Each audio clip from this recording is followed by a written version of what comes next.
If you're thinking about self-publishing low or medium content books on Amazon KDP, or you've already started and you feel a little bit stuck, you're going to want to watch this video the whole way through, because in this video, I'm sharing 10 things that I wish I knew before I started publishing on Amazon KDP. These are the kinds of things that could have saved me time, helped me make money faster, and most importantly, spared me a lot of unnecessary frustration. So whether you're brand new to self-publishing or already a few books in, I promise there's something in here that'll change the way that you think about your KDP journey.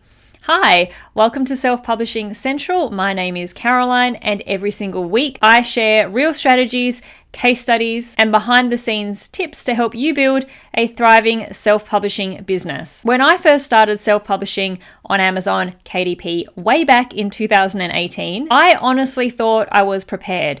I'd watched all the YouTube videos, read all the blog posts, and followed what everyone else was doing. But what I quickly learned is that most of the real learning happens after you hit publish. There are things that I know now, little things, big things, mindset shifts that just would have saved me so much time, money, and more than a few headaches if I had just known them from the beginning.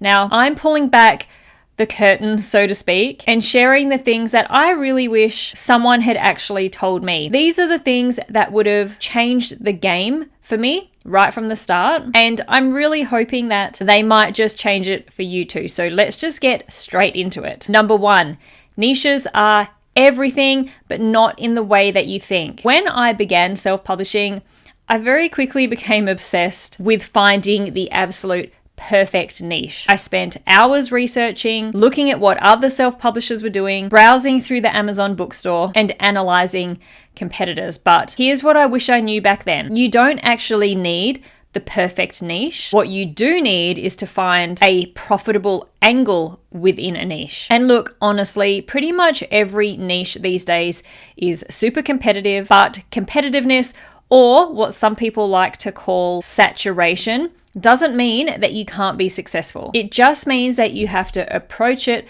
much more strategically. What works is finding an untapped angle or bringing a fresh design or concept to an existing niche. Instead of publishing just a generic gratitude journal or a basic coloring book for adults, maybe it's a gratitude journal but with mindful coloring pages for teens, or a bold and easy swear words coloring book for adults.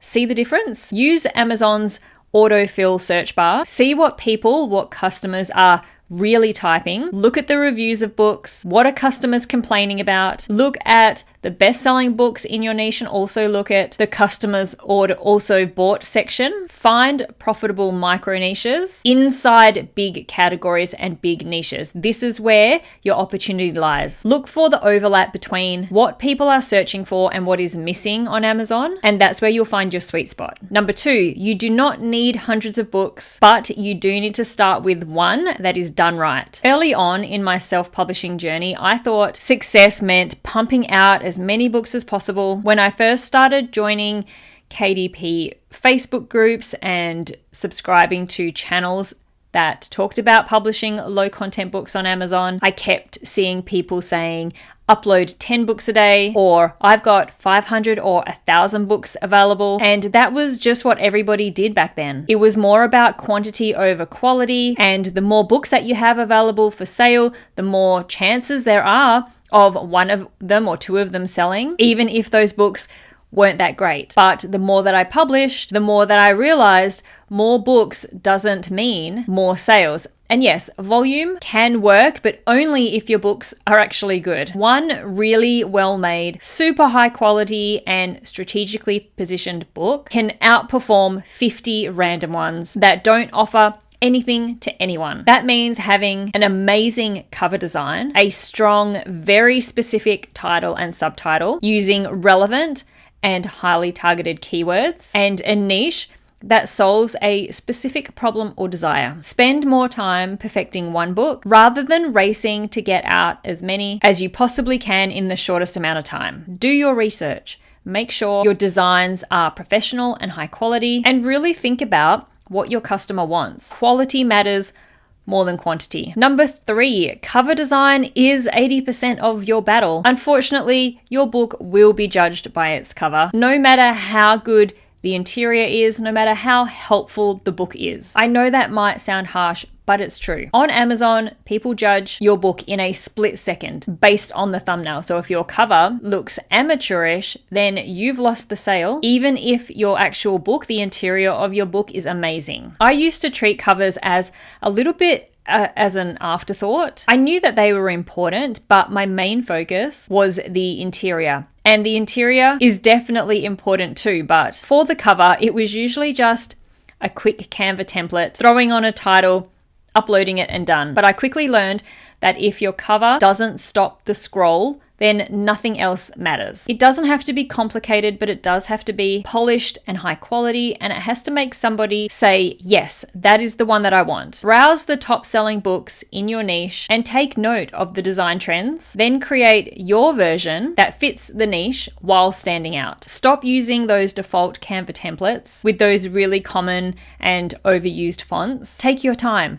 Study covers that are selling well in your niche and design something better, not just similar. Number 4, keywords are not optional. You can have the most amazing, beautiful, helpful book in the world, but if your keywords are not dialed in, nobody will ever see it.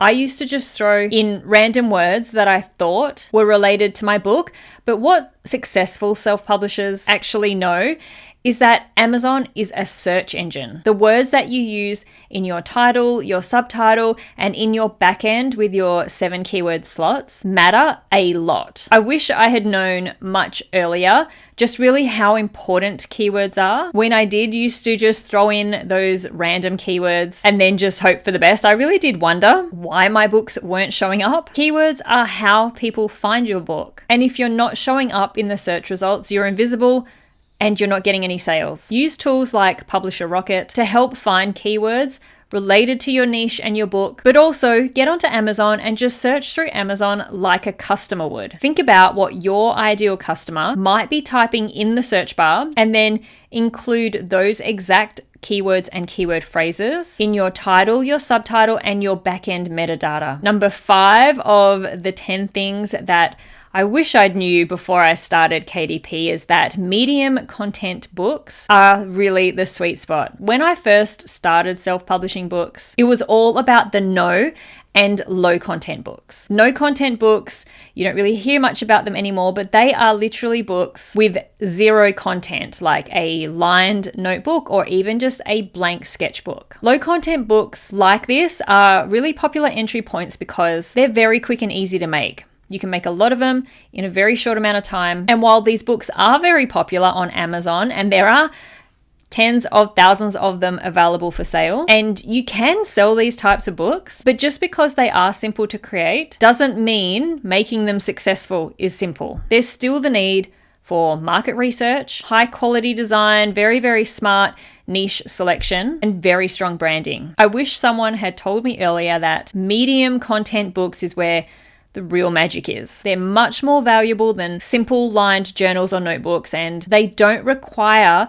the massive effort of a full high content book like a novel or a non-fiction book. Things like coloring books, activity books, workbooks, guided prompt journals, educational workbooks like math workbooks or sight word workbooks, puzzle books like word search books or Sudoku puzzle books. These are what I now call income engines. They're easier to niche down, they give a heap of value to the customer, and you can make them stand out much faster. If you are feeling stuck with those plain generic notebooks and journals, maybe try something a little bit more interactive, something that actually helps the customer do something, not just writing. Number 6, you need to think like a brand. When I first started self-publishing, I thought I was just publishing some notebooks and journals and I'd be making passive income. But what I really didn't understand at the time is that this is a business.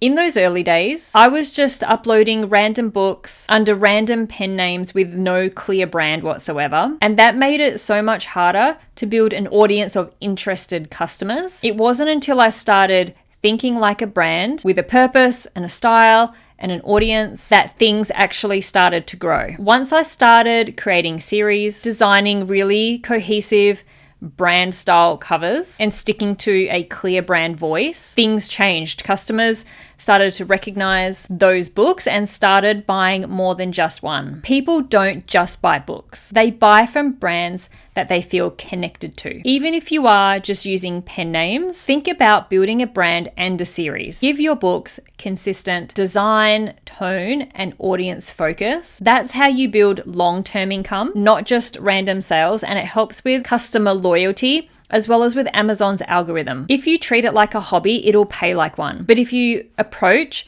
KDP like a real business with branding, strategy, customer research, and long-term thinking, that's when things will start to change. Number 7, you do not need fancy software to get started.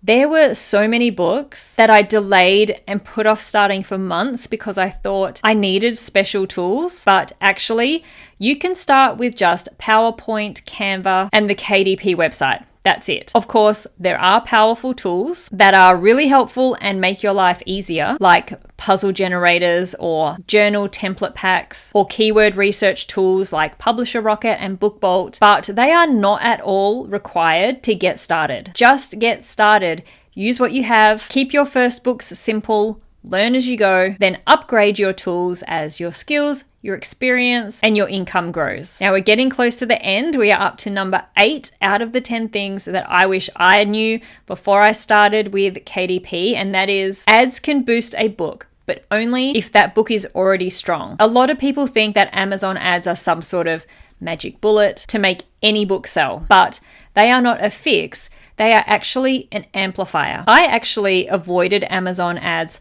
for ages. I thought they were expensive and they were confusing. And yes, for sure, they can be both of these things, especially at the beginning when you're trying to learn how everything works. But they are also really powerful. When you know how to use them properly, they can scale a book faster than anything else. The problem comes in when if your book isn't already designed to sell, ads will just burn through your money. The title, the cover, keywords, and interior have to convert first without ads. Then, and only then, are ads worth the investment. Amazon ads can absolutely boost your visibility and sales, but they don't guarantee success. If your book isn't what customers want, no amount of ad spend will fix that. Ads amplify what's already working. So before you even think about running Amazon ads, get your book right. Test ads on your best performing book. Once you've got at least a few organic sales and reviews, start with small daily budgets and always check your reports so that you know what's working and so that you can adjust based on performance. Number 9 out of the 10 things that I wish I knew before starting Amazon KDP is that reviews matter more than you think. Social proof is everything. Sometimes you will see books that aren't that great in terms of the design or how helpful they are, but they have built up some reviews over time and they sometimes sell way more books than other books that are better. A book with 0 reviews, even if it is amazing, can easily be overlooked, but get 5 to 10 good reviews and suddenly customers trust it. When I first started self-publishing, I actually expected reviews to just show up automatically after I published a book. That didn't happen. Reviews are earned over time, and trying to game the system with fake ones will get you into trouble. It can get your account terminated. Instead, focus on making a book worth reviewing. Reviews and ratings take time. You cannot force them. If you do want to be proactive in helping speed up how many reviews and ratings that you get, you can include a kind, non-pushy request for feedback at the beginning or at the end of your book. And customers who do get value, they often want to support you. And one of the great things about Amazon's customers is their loyalty to Amazon, and they really get involved in providing those reviews and ratings for other customers. It's one of the great things about Amazon is how often customers do come back to review the products that they purchase. And we have now come to the last thing, number 10 out of the 10 things I wish I had known before I started KDP, and that is success takes time, but momentum is real and it's amazing. This is probably the most important lesson that I wish I had known Way back in 2018, when I first started self-publishing with KDP, I thought I'd publish a few books and the sales would just start pouring in. But what I have realized since then is that KDP is a long game. It takes a lot of trial and error, but when it clicks, momentum builds really fast. One book leads to another, one series leads to a brand, and before you know it, you've got a self-publishing business that makes money even when you sleep. Not every book is going to be a hit. Some books will barely break even. Others will never sell. That is totally normal. One thing that I didn't understand when I started was that it only takes one book to change everything. One book can pay your rent. One book can lead to a whole brand.